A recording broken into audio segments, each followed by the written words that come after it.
Shouts out Big Steve. What up? Special episode of the Big Brain 101. It's not 100 because that was a Contender Series episode. So I thought, why not make it a UFC episode? Got my best panel I could ever have. Chad, Pepe, and we might have one more guest popping in. I won't spoil that. We'll see when he pops in. And yeah, I think we're going to have some plays. I'm going to have fun with this one. After this, I'm going to have no guests for a while. So, all right, boys, thanks for doing this. Anytime. Yeah, I wouldn't say anytime, but yeah, I definitely enjoy breaking the cards down, bro. Let's make some money, and see if we can make some other people some money too. That's it. Easy peasy. Let me just share the screen. And yeah. Oh, by the way, the comp is still running. Where I give away money for the best bets in the comments. It's the same as the Contender Series. I gave out one of the dudes from the Discord $50. This one, it's 100 likes on the video. We got more than 50 on the Contender Series. 1,000 views, 25 comments. Let's go. I think me and Pepe and me and Lucrative have gotten over 1,000 views before. So surely this epic panel can get more than 1,000 views. So, and I'll give away three bets, three stacks of cash. All right, let's get into it. So Montana De La Rosa, JJ Aldridge. I locked in Montana De La Rosa at barely plus money on Bet365. I just felt, I didn't have much confidence. I just felt like maybe in the next day or two, I would realize why the line movement was happening, and then I'll be more confident. Don't really feel like that overly. The only thing I feel is this is a step down for De La Rosa, from ranked fighters like Tatiana, Macy Barber, Buena Silva, Viviana Araujo, even Andrea Lee.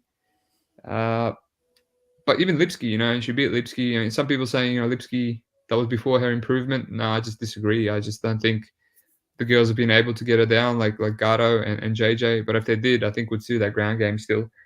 Yeah. I mean, on the feet, JJ has that beautiful left hand. And even though she's slim margins, she's always split decision.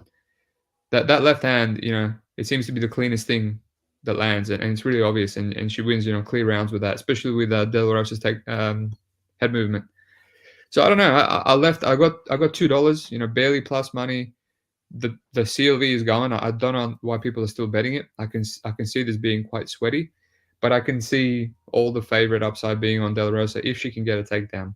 Although I've seen, good get-ups from JJ. She's a good neutralizer. Even when Robertson had her back, she's good at disengaging, getting up, staying safe. So, yeah, I mean, I got a half unit on it. I don't know how I feel. I just feel like leaving it for the CLV alone, although I've been burned before. What about you, Chad? Yeah, I don't know. The line's getting kind of crazy. Well, Montana's like minus 150 now, which I get why people are betting her because with the takedown upside, she has the more potential of looking a big hindsight favorite, in my opinion. But I'm just really not interested. If they continue to steam her, they're going to force my hand and make me play Aldridge, but I'll probably just stay away from this fight overall. People that got good plus money on Montana, good for you. Good bet. Which is Pepe, I'm pretty sure. Yeah, thanks, bro. Thank you for the compliment right off the bat. Appreciate that. And I'm kind of hoping you do play JJ. I kind of like rooting against you sometimes in our head-to-heads. It's fun to make money with your friends, but it's also fun to be head-to-head sometimes. And it doesn't seem like there's many JJ money line backers. So, I usually don't like when all the steam is on my side, to be honest. But yeah, I have basically like a unit on her at plus 170, $400. And yeah, I'm going to let it ride. When I saw this fight announced, like I already knew in my head this was like a pick'em kind of fight, and we've seen Aldrich slow down in previous fights. I know for a fact Montana's going to be there fighting for my money. She's just way more gritty in game, in my opinion, than JJ. I think she's going to have the size, the physicality advantage. JJ's kind of shaped like a bag of milk a little bit. So yeah, I think Montana was the side. I don't know how much meat there is left on the bone. I know Lipsky's not some sort of like takedown artist or control grappler by any means, and she got JJ down on both of her attempts in round 3. So, if it's 1-1 going into 3, I feel pretty decent about Montana, but I know it could be a sweep, but at plus 170, it was a great bet. And yeah, I'm excited to see how it plays out. Yeah. Before we move on, I just want to add, if I had at least 10 or 20 more cents on my line, it would be so easy to keep. So your bet is great, man. It's Yeah, like, and another interesting component to the fight is that they trained together for a while, so there is some familiarity between them. Didn't you yeah, DM someone that was in the gym and ask? Yeah, I did DM someone, but she said she got to the gym after Montana left, and that people at the gym view the fight as an actual like toss up. So I think that kind of favors Montana. It's not likely that they're going to be like, oh yeah, JJ's outgunned here. So I'm happy yeah, with Montana. yeah, that's a great play, man. I mean, and if you're gonna play JJ, it's her by decision. There is, I see zero finishing upside. That she even made a meal of that gnarly young fight. So yeah, JJ decision if you want to hedge it. Otherwise, yeah, that's essentially her money line. Alrighty, Johnny Munoz Jr., Aoriqileng, or whatever you want to call this dude. Uh, I didn't even finish taping this fight. I got halfway through and I just got reminded why I always pass, or why I passed on Aoriqileng and that Canadian uh, Zahabi. He's super hittable and gassy, and yeah, he has power. But if you're almost getting knocked out by Jay Perrin in round 3, then that's a massive red flag for me. He can be taken down, and then Munoz can't. He's not really good at taking people down, but when he does, when he locks his hands together, he's solid on top, and then sweat ensues. But he's also a super flaky idiot guard puller. I remember I regret not playing him by a massive. Actually, I did fade him against Santos, but then they got rescheduled and they ruined my line that I had. Yeah. I didn't want to play that juice, but even that had massive value. I mean, he just killed him. He just didn't want to be in there. Yeah, I mean, at the moment I lean Arichi just because I've seen some good get-ups from him, especially against Cody Durden. He might be able to get taken down here. Maybe if he can survive, then it's just, on the feet. I don't think Munoz has anything but some, karate kicks to really take advantage of that chin. But it's a pick 'em. He seems volatile. Maybe the under. But yeah, what about you, Pepe? So I locked in Munoz at plus 110, and I'm having just like the smallest bit of buyer's remorse on it, to be honest with you. Rewatching the Santos fight, it's just so frustrating watching his game plan in that. And I do rate Santos quite a bit more than Aoriqileng. Aoriqileng fought half of his UFC career at flyweight. He is 30 years old. He's not some young prospect by any means. The reason I locked Munoz in is because, obviously I saw the grappling upside for him in this spot. And Arichi hasn't really faced too many great grapplers. People want to point back to the Durden fight as for a reason why Arichi could have some success here. He was able to get up a bunch of times, but Durden's a 25er, and that was kind of before he made his transition over to ATT, where he improved his game quite a bit. He was super gassy at that time. So, yeah, I give Munoz like quite a bit of grappling upside in this spot. I think he should be able to get takedowns. So yeah, at plus money, it was kind of like a system play, as the kids would call it. But yeah, at Pick'em, I'm not excited about it. There are some. I noticed looking through his record, Munoz has like a weird amount of round 2 submissions. So, we have seen Aoriqileng slow down in multiple fights now. I wouldn't be shocked if Munoz was able to get a submission later on in the fight.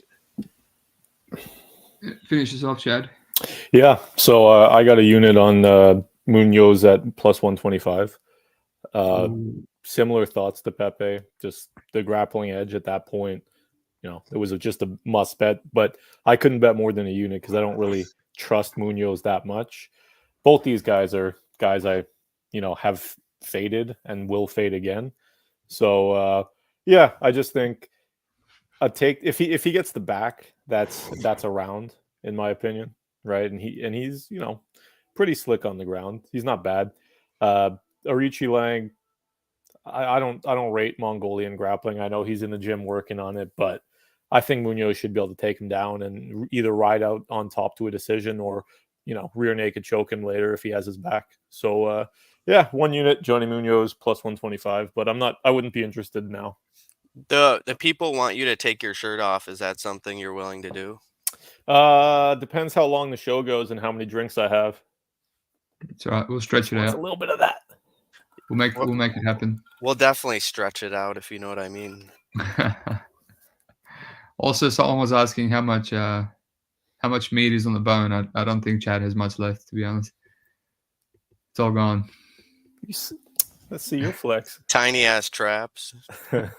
It's all been shredded. All right. This comes down to: do you think Vanessa can armbar Murata from guard?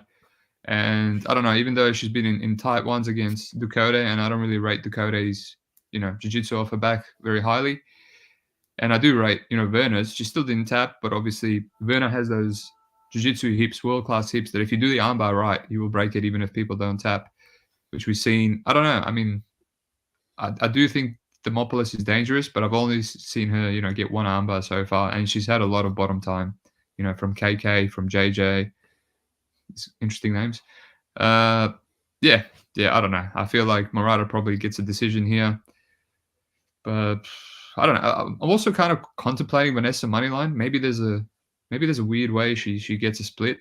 Maybe with a bit of striking on the feet. Murata just has no striking whatsoever. If she just sits on top of her and Vanessa attempts subs, maybe. But yeah, nothing. We can save some time if anyone else doesn't have anything on here. You know me. Max Bet? No. Ah, damn, I don't know you. Pussy. Such a pussy. Yeah, I think Murata should be good here. I mean, like, game planning for this is just so easy. Come on, man. Like, she's had 2 years, and all she really has to learn in that 2 years off is how to defend an armbar. So, I mean, be like the Verna Jandiroba fight, right? Her wrestling. I mean, that's a completely different story, though. Like, Verna is a much better jiu-jitsu player than Demopoulos. You shouldn't be shooting on someone like Verna, though.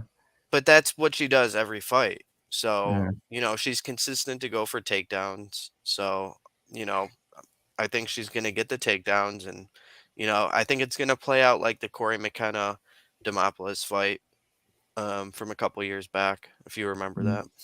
Yeah, there's a lot of footage of her getting taken down. And so I don't know how much I rate her jiu-jitsu. That's why I'm passing, personally. Yeah, how many armbars does she have on her record? Like, she armbarred Silvana Juarez, but, like, that girl has no 3. jiu-jitsu. 3?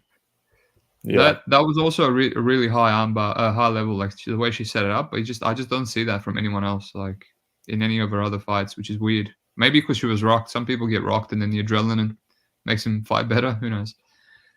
All right, let's move on. Nate Maness, Mateus Mendonça. I'll let you take this one away, Pepe. Okay. I actually don't have a play on this one. I wanted to wait until weigh-ins for obvious reasons. I actually do think there's a bigger chance that Mendonça misses weight in this one because it is his first attempt at cutting down to 125. Unless he was 125 like super early in his career, but the past 7 or 8 fights he's been at bantamweight, and we've seen a lot of Brazilians who, like, smaller Brazilians, miss weight when they're cutting down. So yeah, I'm just gonna hold off until I see how they both look on the scale. I don't want to waste too much time thinking about it if the fight's gonna get yanked. So I haven't put enough thought into this one. The one prop that stuck out immediately when I was just browsing the lines was Maness by decision was like plus 550 or something crazy. But yeah, I'm gonna wait till weigh-ins to do like my final analysis. What about you, Chadwick? Yeah. Mendonça, this is his first time fighting at 125, Pepe. He didn't fight earlier in his career. Oh, okay. Yeah, I'm not sure why he's moving down, but I mean, Maness made it last time, so I'm pretty sure he can do it again.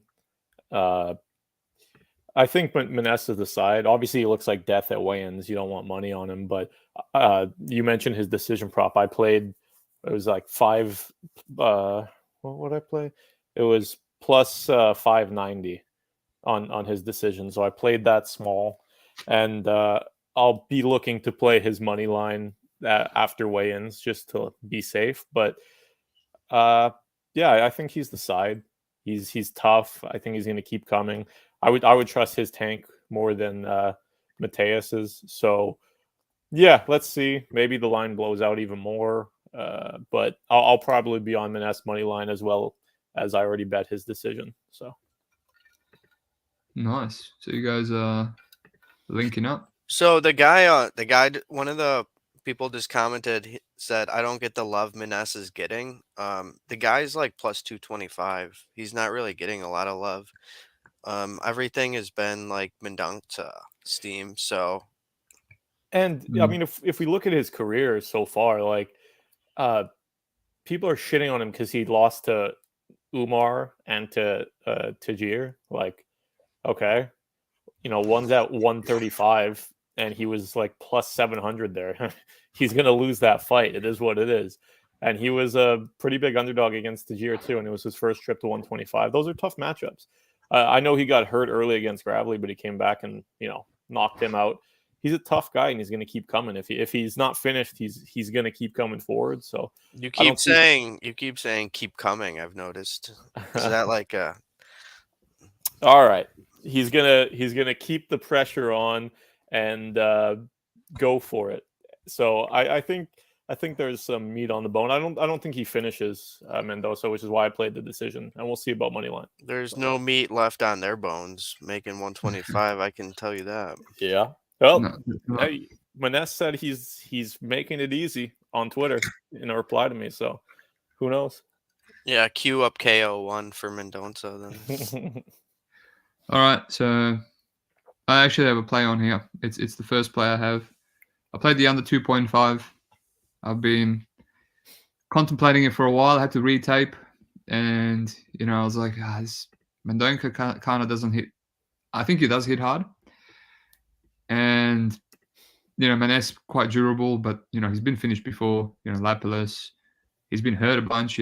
Gravely, Luke Sanders, Johnny Munoz almost finished in round 1. Guillotine by Tagia. I think Mendonça has submission upside too. And, I've been going back and forth. I was like, I don't want to rely too much on the weight cut. And then if they're not really drained, would a finish be, possible at bantamweight? And I've seen him crack Basharat a few times. Probably the hardest match Basharat has had, even though he's still, clearly won a decision.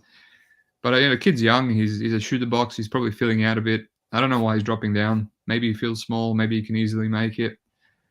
But yeah, I mean, I was passing on it when, Couch and some others themed it. And then, action came in the other way. And it's, $1.77 on Pinnacle. Quite a respectable line.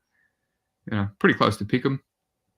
I think, yeah, I was, when I saw that juicy line, I straight away thought maybe play Mendonça by finish, because I do rate the kid. I think he's got something about him. But I also know that Maness is a weasel. So I definitely want to play the money line. But yeah, hard to back the guy. Hard to back the guy at that juice, with his, at the weight cut. So I've got the under for a unit. We'll see how we go. Not overly confident, but my boy Evan posted in favorite bets in the Discord, and I was like, yeah, that's all I needed to see. I needed some reaffirmation, from someone else. So yeah, that's it. No, don't want to pick a money line side, and maybe live bet Mendonça. Hopefully Maness has some success. Can I just question you on the reasoning for live betting Mateus? Me or Pierce? Just because, I don't know. I feel like get a better read after the first 3 minutes. I mean, yeah, but it seemed like he's slowed down quite a bit against Basharat. So Yeah, I heard you say that on one of the podcasts, and I was like, I would have disagreed with that. I think he doesn't slow down anywhere else. I think that was just the issue with him is fighting too much shooter box. He was way too aggressive, no pacing whatsoever. He was just jumping down on subs. So I don't think he's someone that slows down. You look at his fight with Pedro Nobre. 21-5, veteran, 2020. So he was like 21 years old back then. He doesn't slow down, and he had deep submission attempts with 1 minute to go in round 3. So I don't think he slows down. I just think he came out a bit reckless in his UFC debut just because he's young and maybe thought he could get a finish out there. But definitely, Maness also has bad cardio and he also has no volume. So, potentially when he's fresh, maybe he can drop Mendonça, maybe he can get his own takedowns just because Mendonça is so wild. But, as the fight goes on, who knows? Maybe a flyweight, that's Mendonça's weight class. Maybe he's fitter. Who knows? But yeah, I mean, live bet is better than just laying the juice. yeah, it's Maness is kind of a weird person to cap because he kind of like ran super hot to even get the wins that he's gotten in the UFC. Like he would have had the loss to Munoz if they didn't take the point. Luke Sanders completely flaked in the one fight, and then a lot of refs would have called the Gravely fight off as a KO1. So he's kind of lucky to have the record that he does. I will give you that. He's not really great at anything. I agree with that. He's good, but he's also got a lot of bad tendencies like the volume and he's a fish off his back. He's got good takedown defense, but when you get him down, he's an absolute fish. So yeah, it's a tough guy. Munoz had him like fucking over his head and slammed him down. Yeah, but that's the only takedowns Munoz could get. Otherwise, his wrestling's pretty trash. But let's move on, man, to a much, much better fight. So I taped this extensively for whatever reason. And I think KK, it feels accurate to me. I think this is, people trying to fade her with Diana. I get it. It's low-level women's MMA. She's almost 40. But this just feels like the previous 3 fights where she, clearly won, 30-27. Demopoulos, it was a close 29-28 against Juarez. I think I had Juarez there because the line was, or live bet Juarez. I thought it was 1-1 going to the third. And, she had a lot of overhand rights from Juarez and she didn't even flinch. So the chin is still there. I think Belbita is just going to rabies. She's just going to rabies in there. And I guess that could be competitive. But Carolina has the sharper hands. She's still fast and she's got a lot of grappling upside. She's been grappling a lot recently. She took Juarez's back round 1. She won the fight in round 3 with it. She submitted Felice Herring, which is impressive. So yeah, I think she's on a resurgence. She's old, but it's all about mentality. So she's mentally there. She's having fun. So yeah, it just seems accurate to me. I don't want to be laying the juice on her either. Maybe sub, maybe something cheeky. What about you, Chadwick? Yeah, I'm on the Belbita side.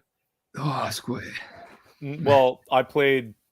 I mean, this won't be available for everyone, but I played Belbita plus over 1.5 for plus 170.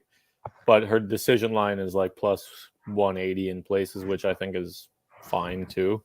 Yeah, I don't know. Just young. It's a youth play. She's going to put up volume. She's reliable to always spam a bunch of volume. It's every fight that a woman has or anyone has as they get closer to 40, they're a step away from the cliff at all times. Yeah, kind of just a system play on youth. This run Carolina has been on. I mean, okay, beating Demopoulos is whatever. Demopoulos sucks. We all know. Armbar or bust. Yeah, I think it's competitive. Shoot armbar Belbita. Who knows? But I think everyone does. Yeah, it's a different matchup. But I think, I mean, look, it's a competitive fight, and Belbita's going to throw a ton of volume standing. So, to get that price, I'll take it.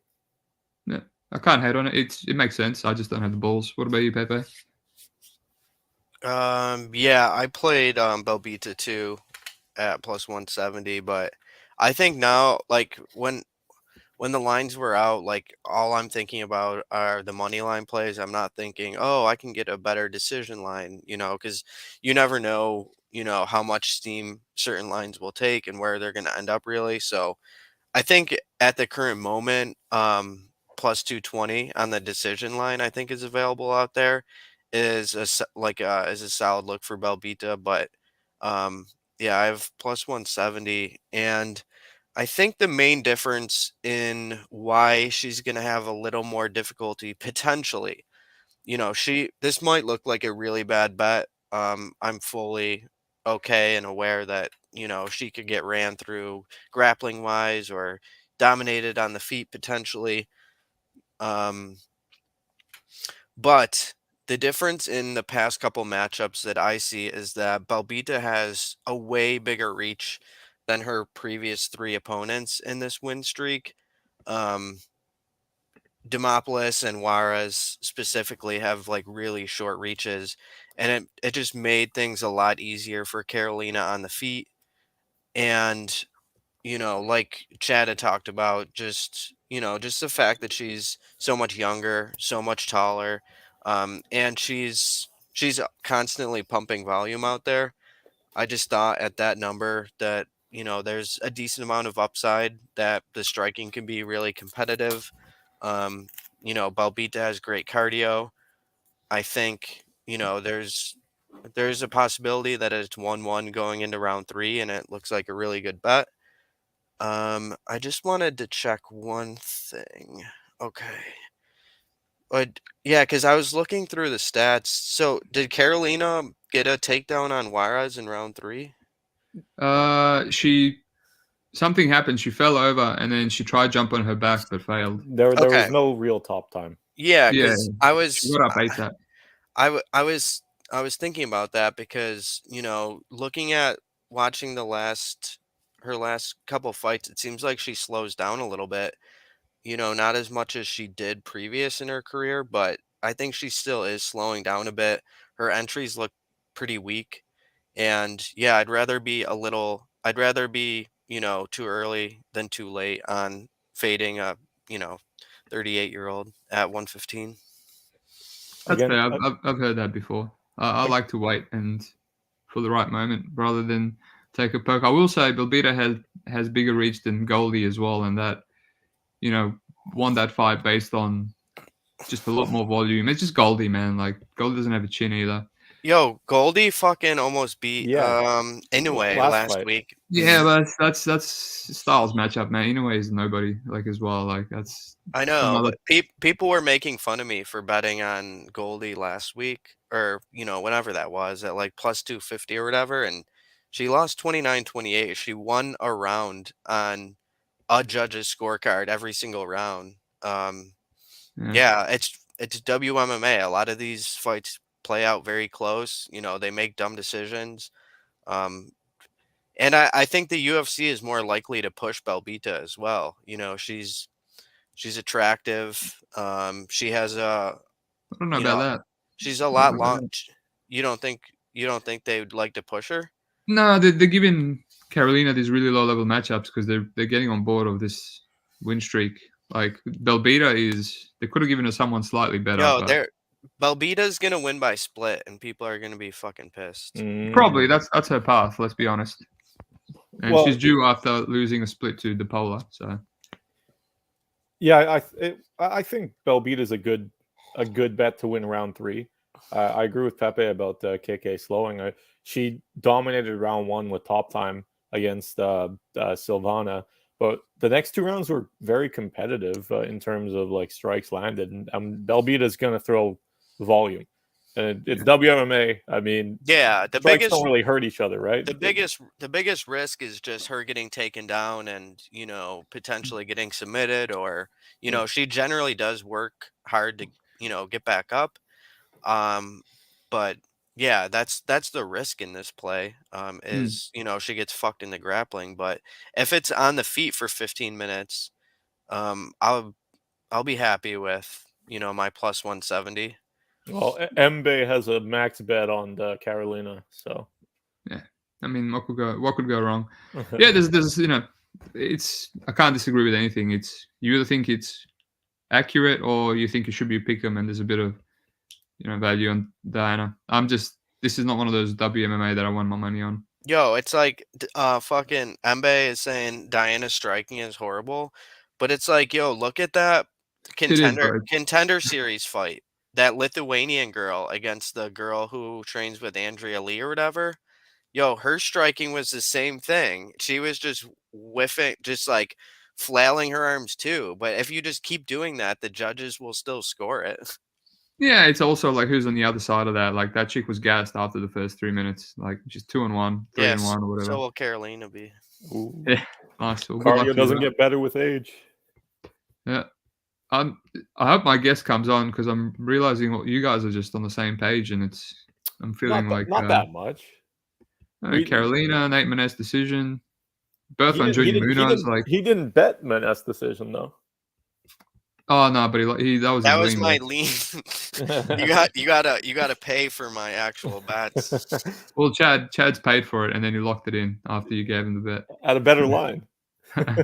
He's like, Well, yo, that's why I was telling him to lock in Aldrich, bro. I like a little head to head because I know we're on the same side page for here. this one too. Yeah, but that was independent though. That wasn't discussed. Okay, Yeah. why don't we let Chad take this one away? Sure. All right, We both have negative CLV here. so you got Lins. You love your boy Lins, don't you, Chad? Listen, what's not to like in his recent run? He's made me a fair bit of money. I can tell you, level of competition. It's light heavyweight. You got to look at it through that lens because if you're grading on a scale, right? Like, yeah, these guys fail overall if you're grading them versus like 155. But I mean, go look through the light heavyweight roster. It's embarrassing. So he's actually a pretty decent light heavyweight. He's not like a ranked one, but he's right out there. As far as this matchup goes, yeah, I bet Felipe Lins negative CLV. I think he's got good takedown defense. We haven't seen him taken down in the UFC, right? But he's got pretty good takedown defense, and I think he'll work up if he does get taken down. Cutelaba, gassy, has one sort of way of doing things. It's throw the overhands and shoot a takedown no matter what. We saw him shoot a takedown on people that were hurt multiple times. He has no fight IQ. He does the same thing no matter what. And he happens to gas. In his career, he's won 4 rounds outside of round 1. And they were against Devin Clark and Jonathan Wilson. He's either lost round 2-3 or gotten finished in 2-3 every other fight in his career. So if you're paying juice on a guy that's pretty much round 1 or bust in almost all his matchups, doesn't make sense to me. He's a quitter. He has no fight IQ. He's not someone you play as a favorite.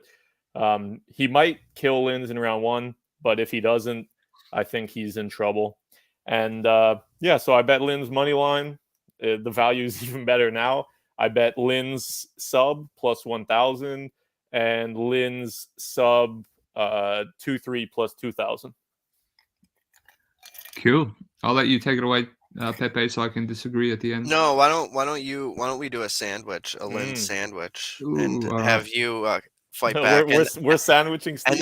and then I can kick back after your argument. All right. Well, I don't have a strong take here. I mean, I saw the line moving on Cutelaba because this was obviously the break week, and I was like, I just don't have the time to tape it. Can't be bothered. And I get it, Cutelaba can run through a lot of people, especially someone as chinny as Lins. I think people forget how chinny Lins is just because he's fought Prachnio, OSP, and Grisham the bum. And I thought that Grisham fight was a lot more dominant. I remember thinking, a lot of people had it. Did you have the play against Grisham, Chad? You probably did. Yeah. Of course. What do you mean? Yeah, I remember thinking, oh, wow, that's sharp play, a lot more dominant than I thought it would be. And then when I watched it, it was just a lot of cage push and his grappling sucks. He's definitely not taking Cutelaba down. Not in No. round one. Not in He's not round taking one. him down, bro. He struggled to Bro. take Pachinio down. He's awful. Wrestling's awful, man. Sounds like you guys need a side bet. Ion might fall over himself, and then you're going to say it wasn't a takedown. But He literally has elite takedown defense, bro. Have you seen Teixeira try to take him down for 2 straight rounds and he couldn't sniff a takedown? Come on, bro. we'll see. Yeah, well, he might get it, but it doesn't take away from the fact that he's got elite takedown defense. Anyway, yeah, so he's going to have to strike with Ion Cutelaba, and the guy can knock out anyone in round one. So I don't have a strong play. Like, I don't want to be playing Ion money line or minus money because he makes no sense, right? We all know what Ion is. You know, majority of his win condition is round one. No one is disputing that. I mean, he even hurt Kennedy. I mean, he hurt Boza. And then shot takedowns on both of them. Yeah, he did. I agree with that. I noticed that too, which is, silly. But I can't blame him when as soon as he takes people down, he finishes a lot of them. He mounted Kennedy and stuff, and he beat the piss out of Devin Clark. So surprising that was the one guy I didn't finish. I'm actually glad I played the money line there and not round one KO. But yeah, I think you can do the same thing to Linz. Linz, he's he has the faster hands, and he definitely looks better than he ever has. But yeah, I think this could be the one where we see that chin again, and potentially Ion runs through him. But no strong conviction. Round one is bad. It's like plus 200, and it's just quite sad. But I might play it anyway and avoid anything else. I like the under a plus money, and I didn't want to ruin it on Bet Online, and then someone else ruined it, and now it's minus money. Yeah, probably. No, he didn't tape the card. So yeah, I might just have like a third of a unit on Ion Cutelaba and round one and KO, and then just live bet. See if Lynn survives and look to get in on him then. But I think there's going to be a lot of cage push after that. What you could do is on Bet Online for Tell me what to do, bro. For $100, you can bet whatever they give you on Ion to win or finish in round one. It'll probably be like minus 225. But you can win $100. Are those props just like who's going to win round one? Yeah, win or finish. Win or finish. Oh, cool. You know what else you can do with $100 is ruin the totals when they come out on Bet Online. No, I've got a few people in Discord doing that, so it's all good. Yeah, I don't have time for that. I'm glad you're teaching them well, Steve. Yeah. I did play Linz too, and my whole premise with the play was that I was gonna play Linz and then hammer the under 1.5 as well, so I could cover most of Cutelaba's win condition, and then potentially double dip with Linz knocking him out or submitting him in round one. I just think he has more ways to win, and while I agree that Linz is super chinny, the chin hasn't really showed up in a while, and maybe he's due for getting chinned early. Yeah, I was surprised at how good the numbers were, considering how many times Cutelaba has been submitted, and how quick things turn around for him, and it doesn't really take much to submit him. We've seen he folds under the slightest adversity. Linz is a black belt. He's got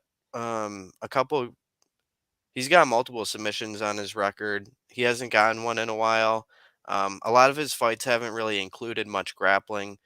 He's difficult to take down. And when people, back in his Bellator and PFL days, he used submissions to defend some of the takedowns. So I do think there's early submission upside for Linz as well, which just gives more credence to the under 1.5, which I'm big on. So yeah, I have a lot staked on this fight, a lot on under 1.5, a decent bit on Lynn's money line, and then some pokes at submission props.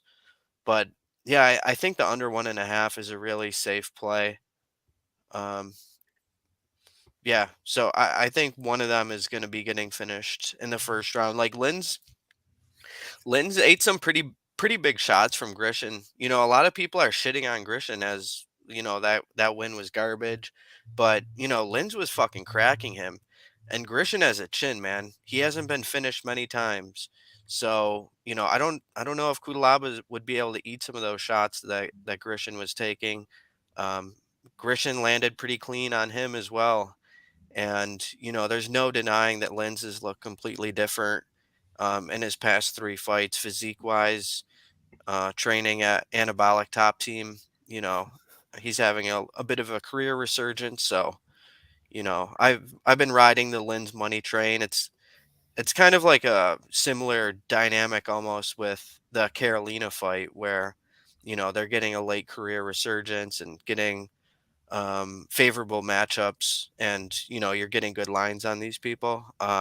Lynn's is in a similar position, so I'm going to continue riding Lynn's. I think Grishin's only been finished by Ankalaev late, on like the regional. Yeah, Russian that was like in round 4 too. Yeah, he has a great chin. Yo, everyone's like, "Oh, fucking Grishin sucks." Yo, Bullshit. That was a bad win. First of all, he won 30-27 on the majority of the scorecards. He neutralized Grishin's offense, and you know Grishin's a solid light heavyweight in my opinion. You know, Grishin pretty much dominated Jacoby in their fight when he got robbed. Grishin beats Ion, dude. Yeah, we're going in circles. Let's we've got 40 minutes before the main card. Yeah, I wanted to play that under 2, but I don't know. I just feel like Cutelaba is durable. I don't think Lince hits that hard.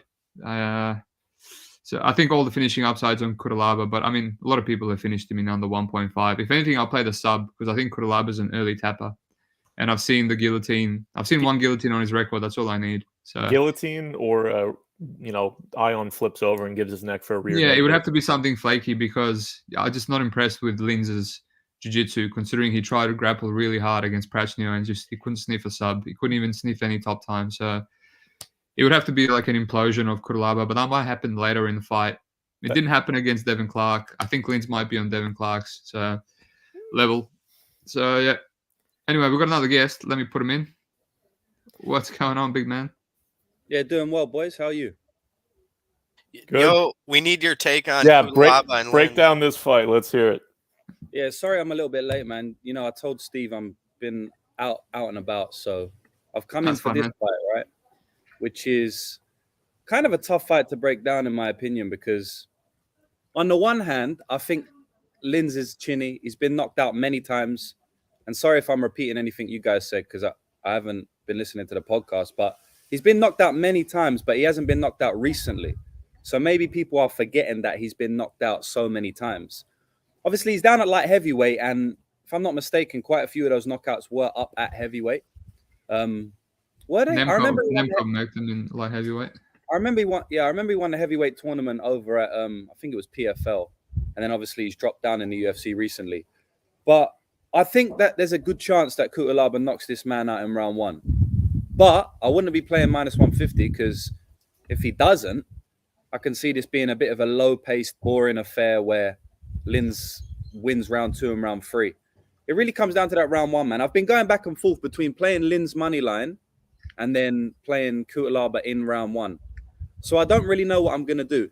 Oftentimes, when I go back and forth on if I'm going to play this guy or I'm going to play this guy inside the distance or this prop, sometimes I just pass completely because it just tells me that I'm not really thinking straight.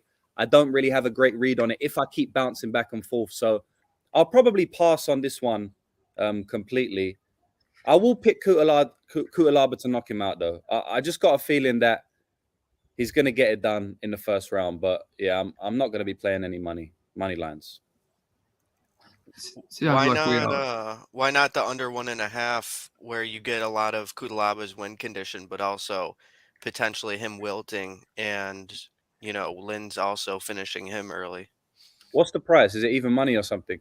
It's been getting constant steam actually. There's it's anywhere from minus 130 to minus 160. Yeah, I just these days, man, like laying chalk on a 1.5 where I think that Linz has a good chance to win the fight. Like if I'm saying Linz is the money line side, but I'm thinking that Cutelaba has most of the round 1 equity. If I think the money line side is the guy that definitely could win a decision or win late into round 3 or something, I don't really want to lay chalk on the under. If it was plus money, I would play it because then you're getting the Cutelaba win condition with some of the Linz. But yeah, I don't really like it, to be honest.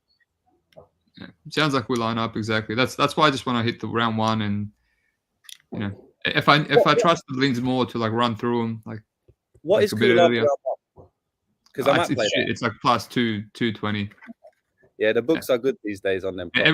Everything is like, for me, not playable personally. Even Yeah. All right, let's move on. Before you came in, we spent a lot of time on this fight. So like, It's one of the most interesting on the card, I think. yeah, it is. That is. Like, we should probably skip through the ones where we don't have. Do you have any really, really hot takes on a fight or two in the prelims, Lucrative? Well, Just something that you maybe played, because we want to be under 2 hours for this. I bet Diana Belbita at plus 160. No. At plus 160. Let's go. Are you on that too, Pepe? No, the other two are. It's a hat trick. Yeah, me and Chad were on Belbita also, and then fucking Steve was trying to call us a square for it. I said it lined accurately, mate. Come on. She's ancient, man. She's got to lose one of these days. I don't know how she's had this resurgence. She's fighting a good striker now. I'm not going to go into the whole fight, but yeah, I got her at plus 160 now. I think she's been getting hit quite a bit, so I'm happy with the bet either way. Yeah, that makes sense.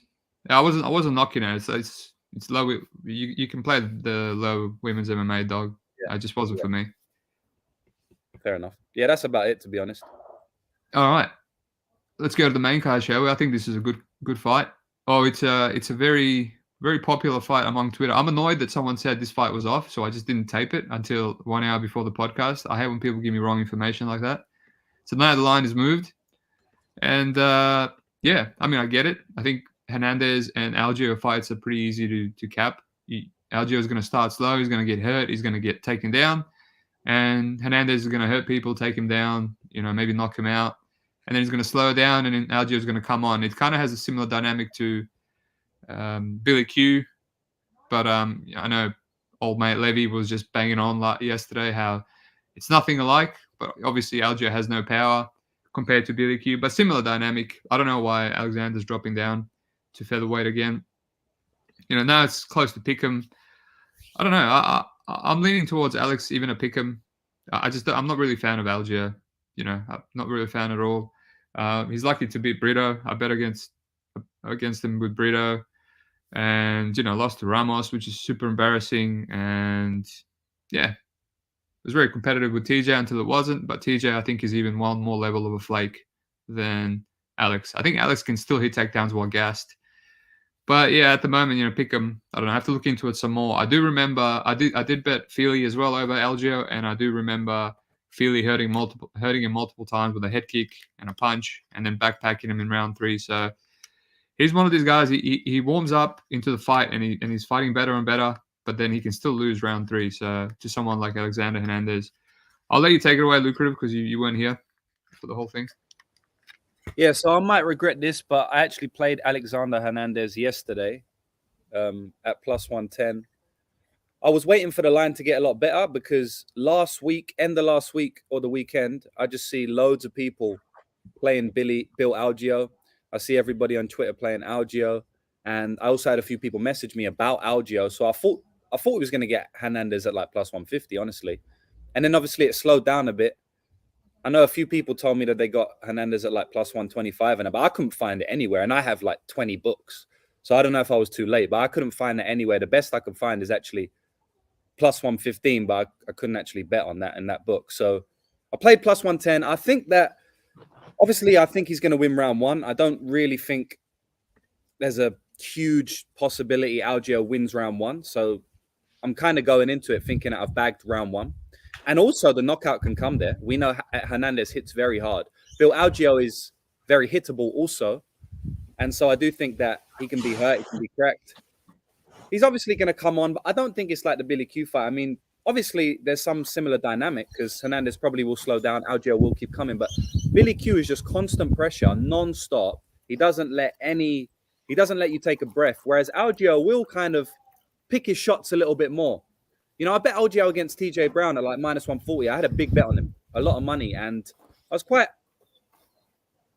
dissatisfied with his performance until the knockout. Or I think he got the submission off the knockout or something. I was disappointed. He was kind of getting teed off on a little bit, and I think we could see a similar dynamic here. I also think the takedowns are there all day for Hernandez, even if he gets tired in round 2 and round 3. Like he was very tired against Dober, and he was still hitting takedowns. And Dober's pressure is insane. It's kind of similar to Billy Q in a way. and he just hits way harder. I think this is a step down in competition for Alexander Hernandez when you're talking about his losses against Billy Q, Dober, Moicano, these type of fighters. I definitely think it's a step down. And like I said, man, even if he does gas out, I think the takedowns are going to be there. Bill Algeo doesn't have great takedown defense. He's got very good get-ups. Algeo also finds himself in a choke almost every fight. So I think Hernandez could probably work some form of top time, which he doesn't usually do. I just think there's some advantages on the Hernandez side. Obviously, he's dropping down to 145 again. I don't really like that at all, to be honest, because, you know, he made a big song and dance about the 145-pound weight class before that. He can't make it. He doesn't feel good there. That and his penis doesn't work. Is that what he said? Yes. That's what it said. Jesus Christ, yeah. So, I mean, he's not going to need that in this fight, luckily. But, yeah, man. But I don't know what you're thinking. But, yeah, man, I think there's some advantages on his side. So, yeah, I've played him at plus 110. I could be let down. I could be, you know, he could get broken in 2 or 3 or just get outworked. But I don't know, man. I think he should be a favorite. It's trending that way. What about you, Chad? I agree to a large extent. Like, I just have an issue with Hernandez at this weight class. So if hypothetically this was at 155, I would have bet him already, right? I don't love him at 145, but I also don't rate Bill Algeo that highly. Like, you were big on Algeo against TJ. I bet TJ there, and you know, he got caught with a tight shot and, you know, flaked, which he's been known to do. But like you said, Hernandez can hit takedowns when he's a little tired. Algeo doesn't have the power of other guys that have broken Hernandez. You know, Dober, Billy Q. I mean, he doesn't have a lot of power, but I think he hits harder than Algeo. Algeo is really an arm puncher. So if he's going to break him, it's going to be just pace related. And I think Hernandez does have the release valve of takedowns. The problem is if he has to get like multiple takedowns where Bill's really making him work, where that I think is where he can start to gas. I mean, I played Alex against Jim Miller and I didn't feel great about it. So as far as this fight goes, I think I just have to have no action. I'm not confident in either side, but I understand why people are playing Hernandez. Skill for skill, it makes sense. Yeah, finish us off, Pepe. Yeah, I'll finish you off. All right. Just like not Hernandez. just like Algeo is going to finish Hernandez in round 3. I guess I'm the only one who likes Algeo in this spot, and you know, he fought like a super close decision to Feely. It was a split decision. It should have been. It was a clear 29-28. I mean, yeah, they get one of the judges gave him round 3, but you know, I noticed you didn't mention that he broke his arm in that fight and was fighting. No, because Mbaye did. That's why. Oh, I missed the comment section. Yeah, but he broke it because he ate a head kick from Feely. Every single head kick that Feely threw, it looked like Feely was a weight class heavier than him. Like, they're so noodly and so weak. Yeah, I just don't know how you can trust Hernandez at 145. You know, like he's gone down there one time and it was a terrible experiment. Now they're giving another guy. It's like they're trying to make him lose or something. They give him Billy Q first, who's like one of the highest volume pace fighters in the division, and now they're giving him another guy who's super high volume, very well rounded and durable. You know, Hernandez, look at his past few fights, past 5 fights or so. When he gets a step down in competition and he fights someone who's not durable, who's not on his level, he runs through them. Like Breeden. Yeah, any extended fight for him has gone pretty bad. I mean, yeah, you can say the Miller fight he won. He didn't look that great. He was high volume, but that was at 155 too. But yeah, he ran through Breeden and Grutzmacher. He looked awful against Moises. And, Moises isn't known for, putting together a 15-minute striking clinic like he put on him. So, yeah, just with the dynamic, it just seems really simple. It might be one of those bets that seems a little too easy. I know it is kind of a step up in competition for Algeo, but historically he's been really good in round 2. He has 8 round 2 finishes. He's won this on the scorecards in round 2 in almost every fight he's been in the UFC. So, where we have this dynamic where Hernandez is theoretically going to win round 1 and Algeo has his strongest round in round 2 historically. So now we're looking at 1-1 going into round 3, and I'd rather have my money on Algeo going into round 3 1-1 as opposed to Hernandez, just because of the durability, and he has less quit in him. Yeah, I can't disagree with all those things, man. I have to look into it some more. Yeah, there's a lot of aspects, I know Bilgeo is not the greatest finisher. Yeah. I think the Spike Carlisle fight versus Bill Algeo is the perfect fight to watch. A massive physical guy, the gasses in one round, and he still had so many, positions over Algeo late, just from muscling him around. But let's move on. We were almost at an hour, and we got a bunch of fights. So let's use this one to save a lot of time. I personally, don't think Glenn should win this. Maybe he can. You never know. But yeah, I even contemplated playing Giagos against them. I think a similar dynamic could happen here. I think it's just get back spot. All the unders and round 1 KOs are steamed, and he did come out and say after Frivola he wants to fight a bit smarter, like he used to, mixing the takedowns more and be more patient. He doesn't want to be a punching bag because he got carried away with his own hype in chin. So, which just makes those unders more unplayable. And yeah, I'm just looking for something to parlay Dober with, but if I can't find anything, it's just a pass fight for me. Does anyone have anything useful to add, or? I haven't done it yet, but I'm debating kind of fading Dober KO 1 and playing Dober KO 2-3. Because they're really overvaluing his KO 1. I mean, he obviously can. He throws bombs, but if he comes out a little more patient, he has a lot of KO 2s on his record, right? Unless he just catches Glenn with a bomb early. I mean, you can get plus 275 on KO 2-3. And I think he will catch him eventually. It seems inevitable. So I'm debating that, and we'll see, but nothing else so far. No one got anything else? No. Nah, you covered it. Yeah, Dober's gonna win. The only thing I've considered now is he does get a lot of round 1 like drops. Riddell, he drops literally everyone. But I have to watch that. What's the fight? The Ricky Glenn fight with the Mexican dude that's completely washed. Aguilar. I want to see what round he got destroyed in, because he got busted up in that fight. He was getting dropped. That's what made me want to play him against Giagos. I could tell that he was washed even back then. But yeah, man, I wouldn't mind that, rounds 2 or 3, or maybe just Dober KO at barely plus money or minus money and just let it roll. You got 15 minutes to hit. All right. Now I wanted to save some time for this one. I think this is going to be a very popular fight to discuss. I kind of know what you two are on. So what about you, Lucrative? You got a strong take on Morono versus Buckley? No bet. Go on, Chad. Oh, no. I just came back. All I heard was, do you have a strong take? I didn't know he was talking to you.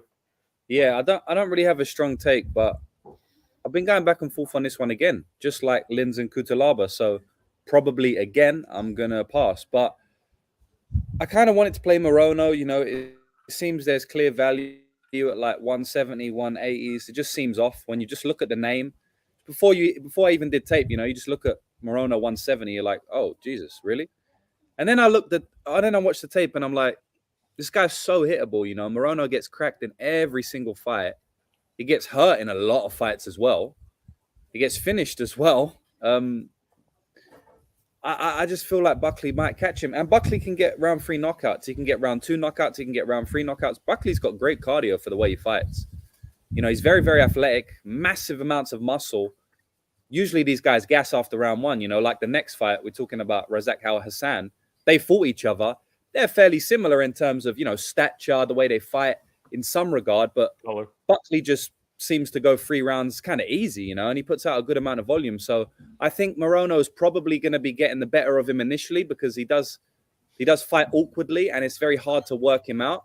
You know, we saw that in the Semmelsberger fight. We've seen that throughout his whole career, really. It's hard for him to be worked out on the feet because he doesn't look pretty on the feet, you know. Even when I watched him early, I was like, this guy's no good. He's not a good striker, but he's proved me wrong. He is a good striker, you know. I don't really know how he does it, but just the angle he throws from, and it's just very awkward. You don't see it often, so you probably don't spar against these type of fighters that often.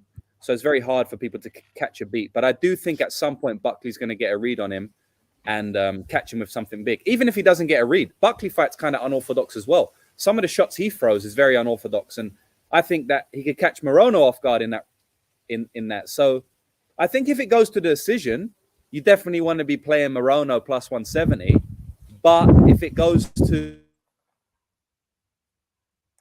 you know, if someone gets finished inside the distance, I think Buckley's going to be the one to do it. But on the other hand, Buckley doesn't have a chin. Buckley doesn't have a great chin. I don't think he's got a good chin. And I think Morono, since he fights quite awkwardly, could catch him as well. Overall, my prediction is going to be Buckley does get a knockout in this fight. I don't know when it's going to be. I wanted to play it. His money line's minus 150 and the KO is plus 100. I hate the books these days. On the props specifically, the money lines, these books are still off, man. If you want to make money from betting on MMA, you can still smash them on the money lines. They're wide every single week. But the props is very, very hard to make money on props. Maybe I'm just no good at prop betting, but from what I'm looking at every single week, talking about the Dober KO one on the last fight, talking about the Cutelaba KO one in the fight, you know, previous to that. They're all accurate these days. So I don't want to be playing plus 100 on a Buckley KO. I am predicting Buckley to get the KO. Long story short, but gun to my head, if I had to play the money line, I mean, the money's come in now. I probably would play minus 150 on Buckley, but at plus 180s, I would have played Morono. So yeah, Buckley KO round 2 for me. I'll quickly do my non-passionate breakdown so I can leave it with you two. With Lucrative. Pre-tape, I'm like, Buckley's got all the physicality and athleticism advantage. I know Morono well. I don't underestimate him like some people. Like he's got a great jab. He can light people up that are not on his level, even though he's awkward.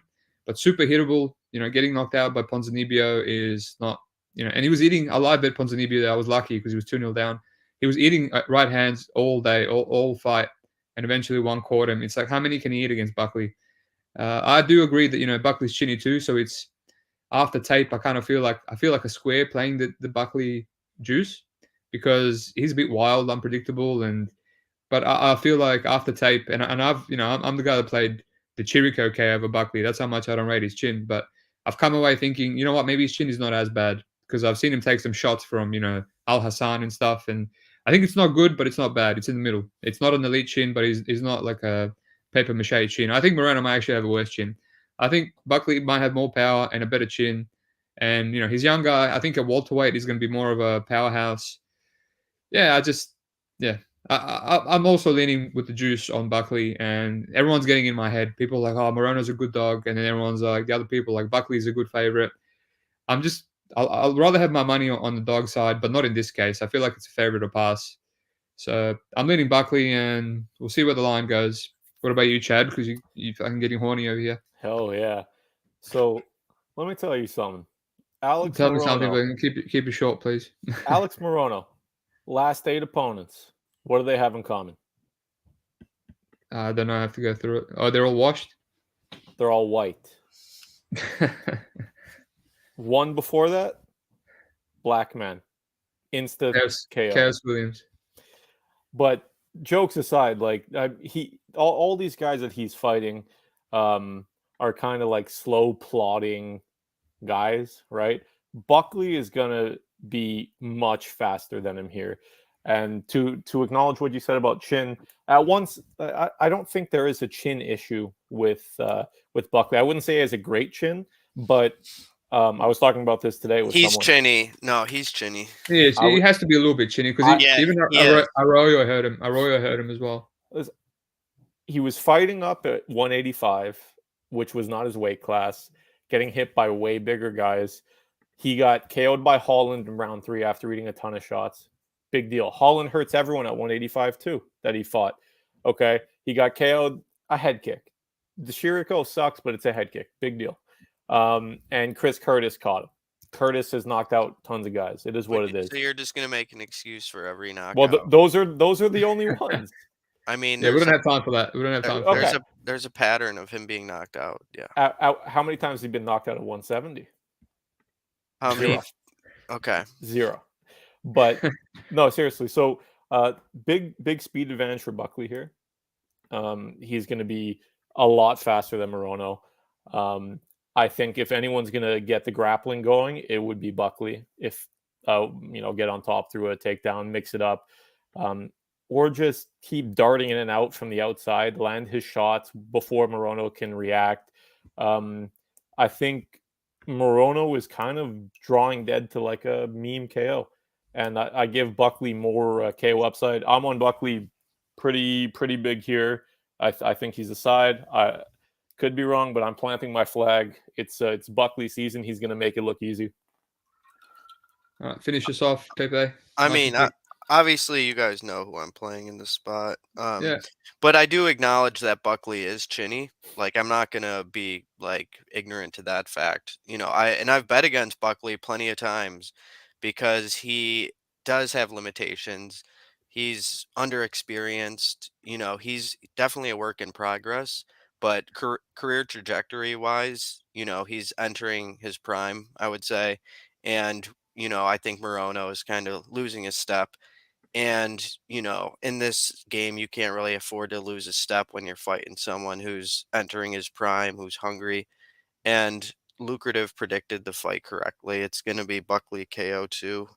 He's got so many knockouts in round 2. And, he does fight pretty cautious, but, he does set up his knockouts.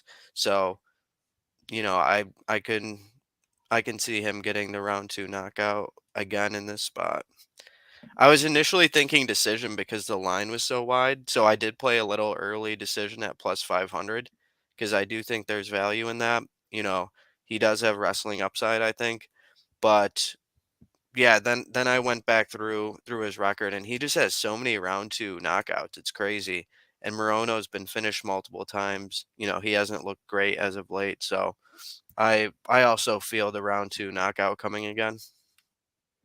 Yeah, beautiful. I'm happy with those breakdowns. Before we move on, I just want to tell Chad, Buckley has been knocked out by Gooch at welterweight in 1 minute and 30 seconds, which is why he's definitely tinny. And I've watched that fight many times. And yeah, I definitely wouldn't be playing Buckley decision because honestly, the more Morono gets tired, the more he gets hittable. Hence, a bunch of round 3 knockdowns. But he's been knocked down in round 1 by Mickey Gall and Chaos Williams. So yeah, I think a KO can come at any point. So money line is probably just the safe, or even just KO or plus money. I know there's like no meat on the bone, but like money line is the safe play. I'm probably gonna be on it with you boys. Let's go. I might play Buckley 2-3, Buckley KO 2-3. I might play that. Play some money line. The water's warm. Hop Oh, in. you're gonna hate yourself if it happens in round 1.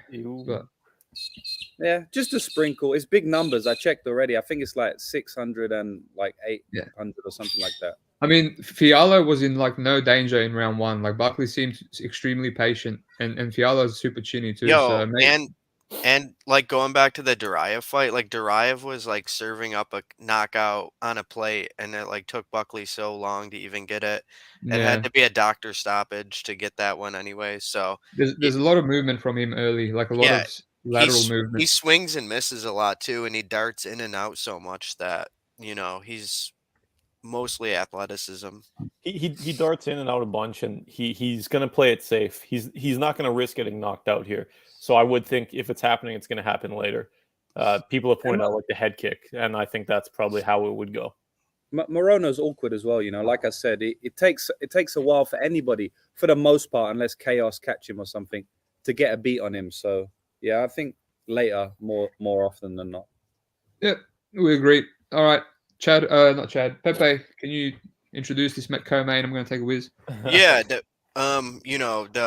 the lowdown with this fight with Razak and Pyfer is that Razak's 11 years older, and it kind of seems like the UFC has been trying to push this Pyfer guy, starting from the Contender Series. Dana has taken favor to him, and they've matched him up, to show that as well. He's been given matchups that really suit his skill set.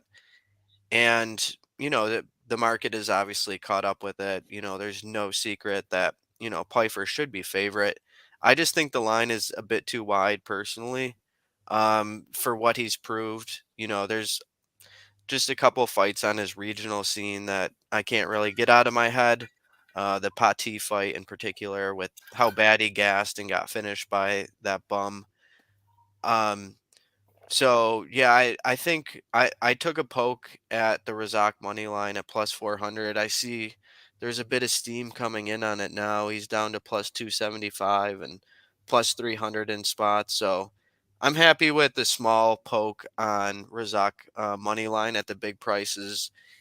But I also do think that the Pyfer sub is a little undervalued in this spot too.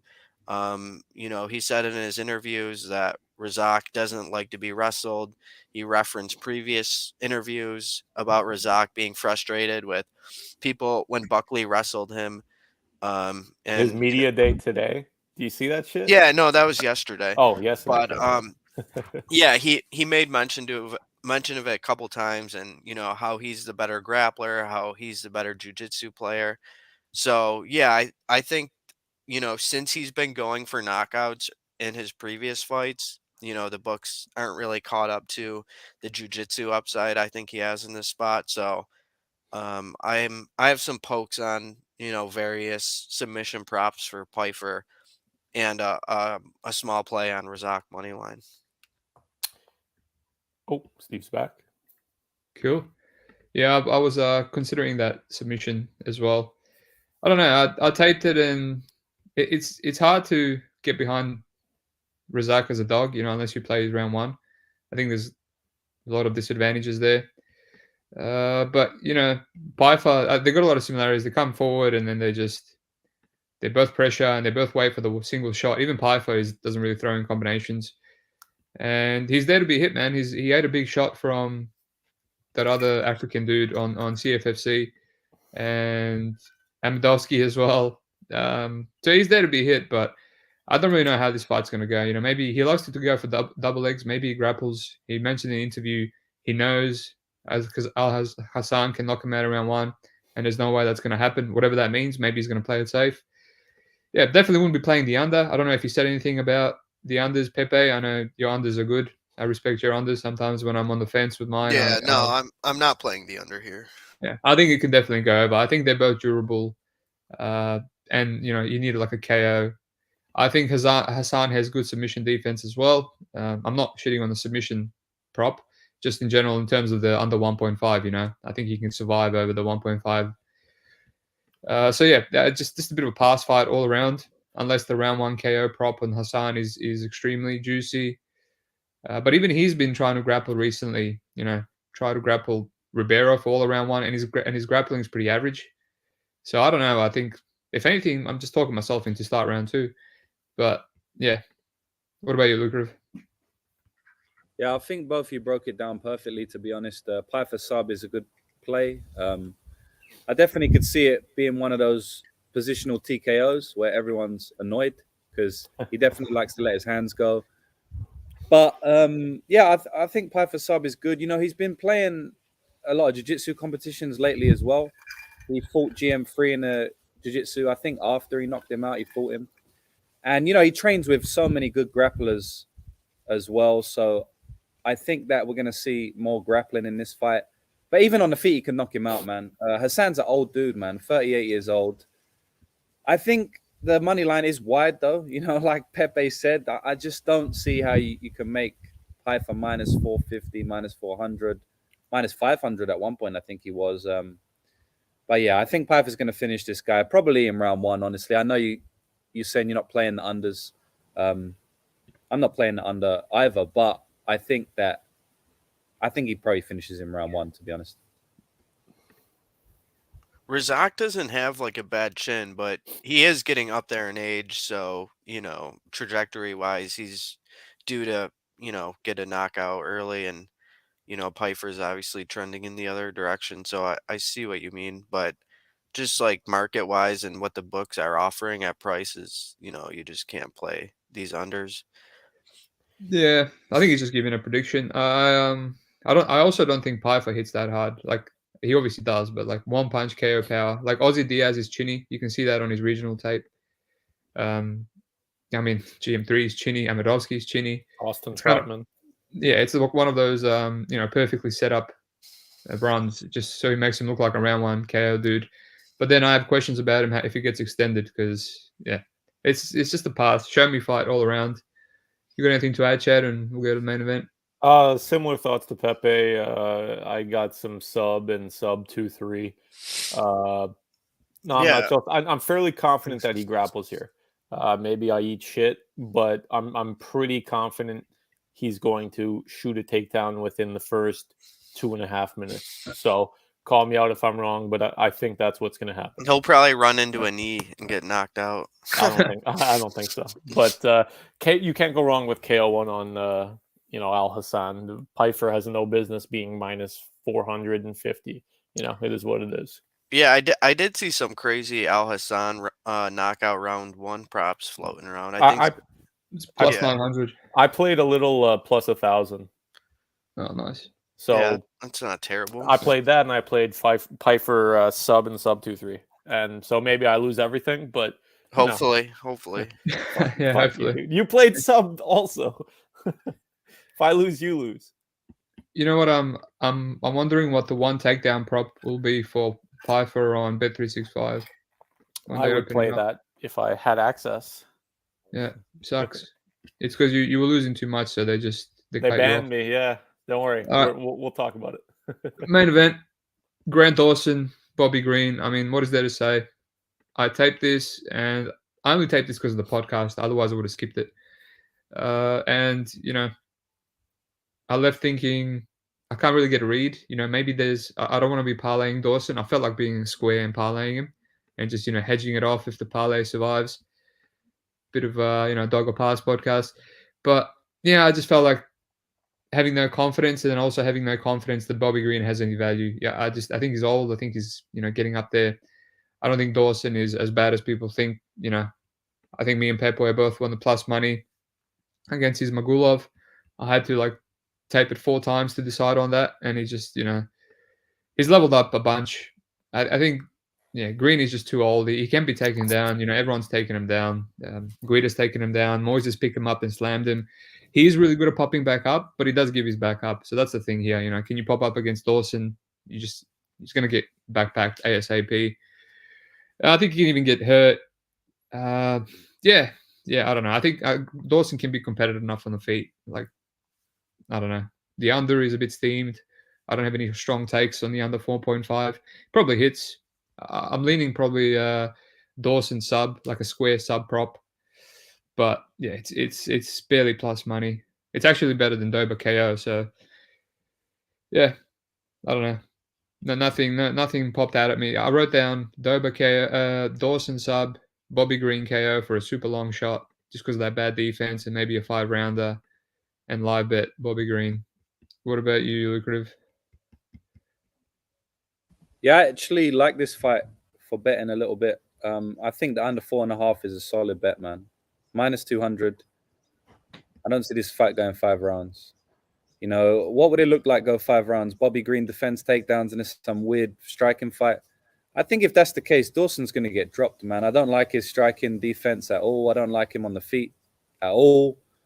But more than likely, he's going to get takedowns in this fight. Bobby Green's getting on. He's 37 years old. You're talking about a 8-year age difference. That's big, especially since we got a guy in Grant Dawson who he's underrated a lot, but he's 20-1. He's 20-1 for a reason. I can't lay his money line just because what happened with the Ricky Glenn fight where he completely gassed out in round 3, that was terrible. And then also he's just doesn't have the full MMA game that I would like for a minus 450. But I think he's going to get takedowns. I think he's going to finish Bobby Green. So under 4.5 minus 200 is a solid bet. And also Grant Dawson knockout is like plus 550. I played that because I think he can get him down and ground and pound him. He does throw ground and pound. We've seen him throw ground and pound many fights. Against Ismagulov, he was hitting him with decent ground and pound. He knocked out Leonardo Santos with ground and pound. Bobby Green has been knocked out with ground and pound before. 5 rounds to do it. I think it's a good shot on a fighter who I think is definitely going to finish. But I've got the little hedge, if Green knocks him out, sweet. I got the under 4.5 as well. So those are my plays. I think Grant Dawson's going to finish him in round 2 or something. And I think the under 4.5 is going to look kind of easy. There you go. Why not play a little bit of under 3.5? Because it's a bit better. And what is it, like 155, minus 155? It's $1.60 on Bet365, whereas the 4.5 it's way worse than minus 200. It's like it's gotten steamed. I can just get a lot more money down on the under 4.5, but I might even double down, man. I do like. Oh, that's right, because that's where it's at on Bet Online. Yeah, it makes sense. What about you, Chad? Oh, sorry, bro, I cut you off. No, I didn't say. Oh, cool. Okay. Yeah.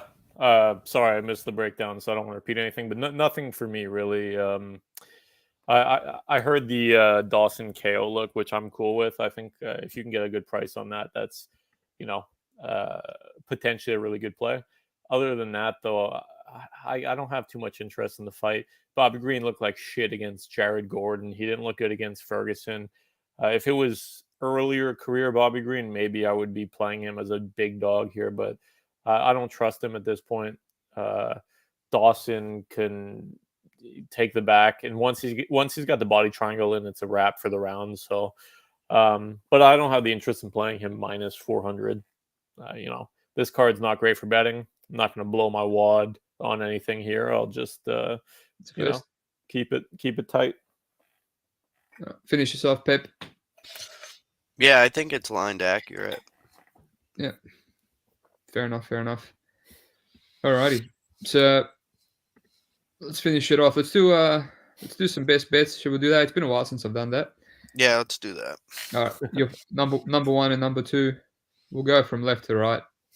I'll go first to give my guests some time to come up with something. Well, so far I only have Montana De La Rosa plus money, which feels forced. And I have the under in the Maness Mendonça. I'm going to give Buckley as number 1. Fuck it. And the Maness Mendonça doesn't go. $1.60. That's everything I like at the moment. Yeah, slim pickings, but I have 2 bets somehow. So, yeah. Okay. Well, hate that you said that, because I was going to say Buckley moneyline as my best bet.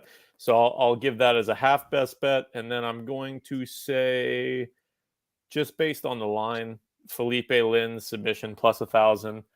Give me the juice. I want it. I think that's hitting. I have a good feeling, fellas. Hopefully it's a guillotine.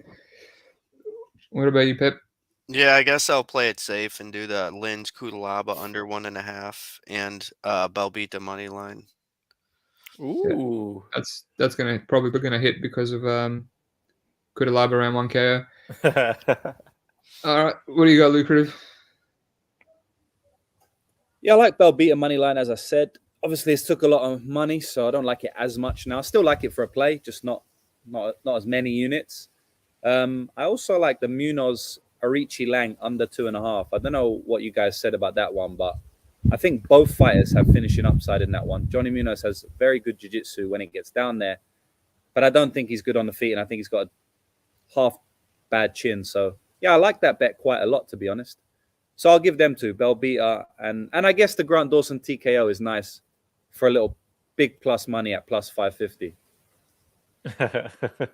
I'll add Algeo to my best bets too, just to differentiate a bit. Oh, nice. Usually I feel like I have to tail my guests on the best bets because they usually win. But I got 2 Belbitas. I don't know how I feel, man. Maybe I'll have to sprinkle it. I'll sprinkle the decision just for the sake of respecting the guests. I'll sprinkle it. And if I lose, I lose. So be it. Yeah, if you want to be fucking daring, do the split decision. What's the price? I don't know. Depends I think there's like plus 800 on Bet Online, but there's some domestic books will open up. So whose mic keeps doing that? So like mute your mic when you're not speaking. Keep ruffling in my ear. Probably mine, bro. It's He's Oh, okay. Oh, You, okay. you thought it was me. No, that's why you're no, talking- no. I That's don't why know. you were talking to me, and you didn't think it was lucrative. You thought it was me. I thought it was you, Chad. I know. Yeah. I forgot what I was even saying. Split Oh, decision. Belbita by split. Yeah, sprinkle that too. Yeah, I'll do it for the culture. Why not? Alrighty. Under 1.5 hours, I'm happy with that. I'm just going to end it with the comp. 1,000 views, 25 comments.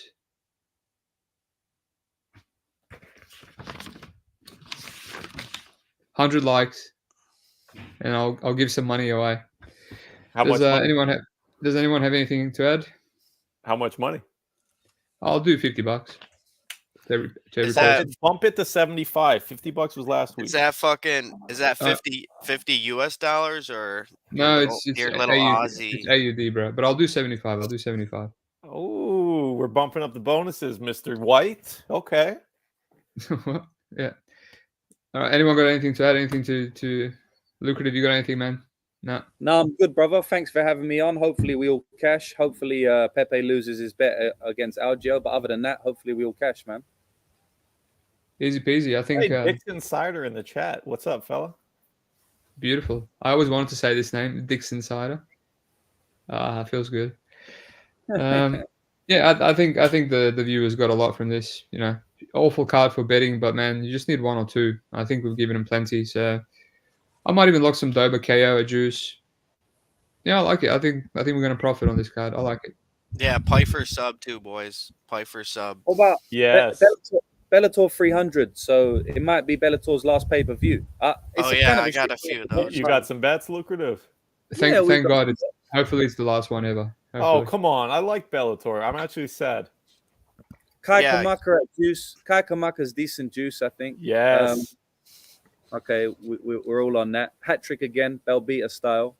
And then I've got a few other bets.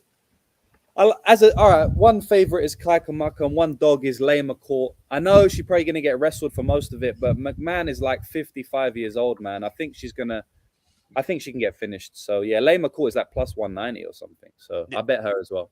I know some people laying heavy money on McMahon, and I don't really understand it at all. Too Okay, unreliable. so Lucrative gave out Kamaka. I played him too when he was minus 135, and then I also like Lara against Jenna Bishop as a big underdog. I played it at plus 225. Told some people about it. The lines come in a bit, and I think Jesse Roberts is decent juice. Yeah, obviously Kat Zingano is gonna lose, and Bobby Ceronio the third by TKO. Nice. Yeah. Do you have anything on this card, Chad, or no? Yeah. I'm on Kamaka minus 143. I'm on Jesus. Popular one. Dmitry Hirtsenko minus 128. I'm on Romero Cotton plus 240. Your boy's getting some CLV. Maybe it cashes, maybe it doesn't, but CLV has been had. Cool. Well, I'm about halfway through taping this card, so what I'll add is I agree with Katsugano is going to lose, so we're on the same page there, no bet. I wanted to play that Ukrainian, but obviously got steamed. Sorry. I did tape Joanna versus Bishop because of I know Pepe's on it. I know I Pierce bet is on Joanna it. too. Excuse me. Yeah, everyone's on it, and I just felt like I don't know. Her path is like a split. No, she can knock her out in round one.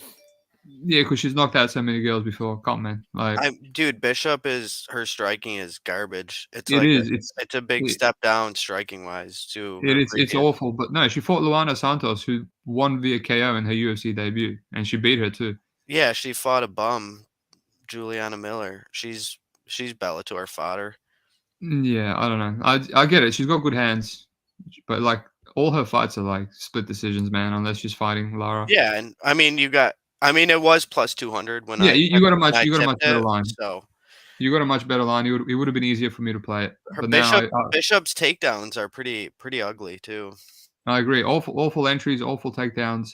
awful head movement, but she keeps coming. Like she's a dog, and eventually when she does get a takedown, she gets a backpack. So she's like a weasel. She's like an Algeo.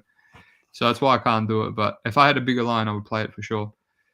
And the one thing I was looking at the McMahon as well, and I just couldn't get over the fact how Zingano kept that wrestling McCourt. Like every time she was on bottom, she would just wrestle up. But I wouldn't mind some McCourt round 3 sub just for $100. It's probably going to be crazy. I played the other chick round 3 against McMahon, and she dropped her, Blankov. So I was a bit unlucky there. I was looking at the over in the main event, but took a bit of steam. I would rather play at a pick'em. You playing some money on Primus, bro? No, dude, it's donation. And that's about it. I haven't taped Kamaka. I don't know if I want to at minus 200. Yeah, nothing on Bellator, man. It feels Not like minus 200.